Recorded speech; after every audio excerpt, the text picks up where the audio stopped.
हमारे पास एक क्वेश्चन आया था।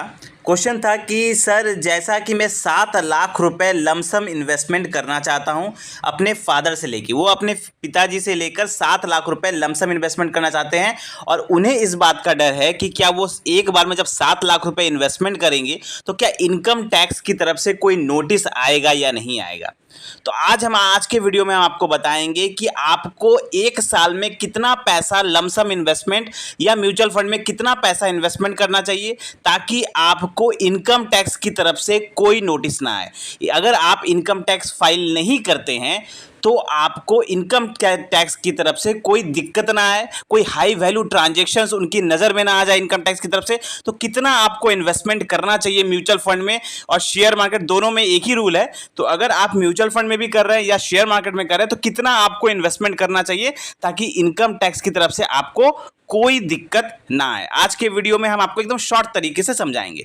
साथ ही में उनका एक और क्वेश्चन था साथ में कि वो यूपीआई से जब पेमेंट कर रहे हैं तो यूपीआई में लिमिट, जब आप गूगल पे या फोन पे से इन्वेस्टमेंट करते हैं तो अब वहां पे लिमिट होता है पेमेंट का सिर्फ 1 लाख रुपए यहाँ पर डे के हिसाब से। अगर किसी को एक बार में 5 लाख 10 लाख रुपए इन्वेस्टमेंट करना है तो वो लिमिट वो नहीं पार कर पाता, तो उसका भी सॉल्यूशन हम बताएंगे आज के वीडियो में। साथ ही आपको बताएंगे कि कैसे आपको कितना पैसा डालना है कि आपको इनकम टैक्स की तरफ से कोई नोटिस ना आए। तो सबसे पहले हम चलते हैं कि आखिर रूल क्या कहता है। तो अगर हम रूल की तरफ चले तो शेयर मार्केट हो या म्यूचुअल फंड हो, सेक्शन 285 BA-IT लॉ के मुताबिक अगर आप शेयर मार्केट की बात करें तो अगर आप 10 लाख रुपए या 10 लाख रुपए से ज्यादा एक फाइनेंशियल ईयर में अगर आप इन्वेस्टमेंट करते हैं, चाहे वो आप म्यूचुअल फंड की बात करें या आप शेयर मार्केट की बात करें, तो वहां पर हाई वैल्यू ट्रांजैक्शन की नजर पर आप इनकम टैक्स की तरफ से आपको नोटिस आ सकता है।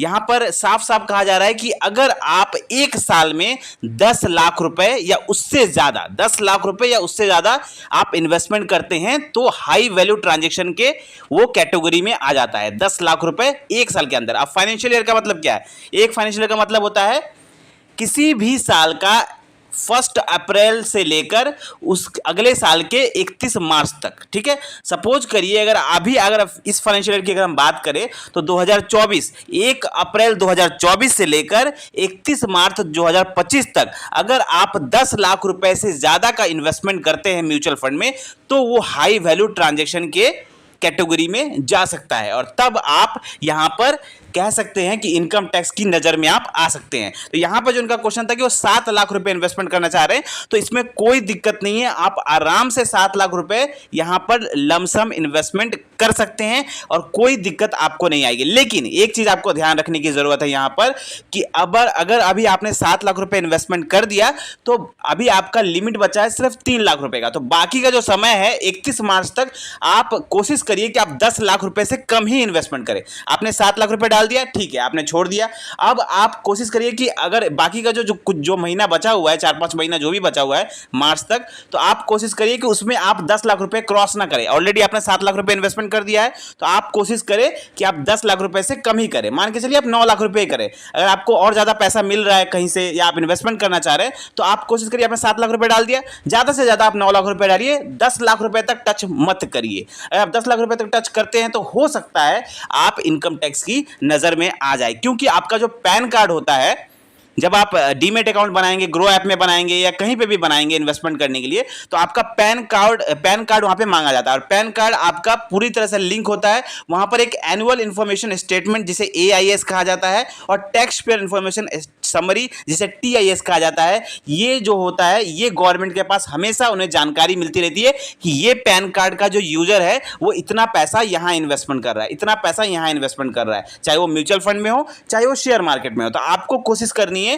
कि आप 10 लाख रुपए से ज्यादा मार्च तक क्रॉस ना करें। अगर आप अभी 7 लाख रुपए इन्वेस्टमेंट करना चाहे बिल्कुल कर सकते हैं, मार्केट अभी डीप में है, आप धीरे धीरे कर सकते हैं, आप एक बार में भी कर सकते हैं, जैसा आपकी मर्जी। लेकिन आप कोशिश करिए कि मार्च के अंदर तक आप 10 लाख रुपए क्रॉस ना करें। दूसरा उनका क्वेश्चन था कि वो यूपीआई, जब भी कोई यूपीआई से पेमेंट करने जा रहा है, जैसे अगर आपने ग्रो ऐप में अकाउंट बनाया या आपने किसी भी ऐप में अकाउंट बनाया, तो बहुत सारे लोग के पास नेट बैंकिंग नहीं होती है। नेट बैंकिंग से आप कर सकते हैं, आराम से कितने भी पैसा इन्वेस्टमेंट कर सकते हैं, कोई दिक्कत नहीं होता है।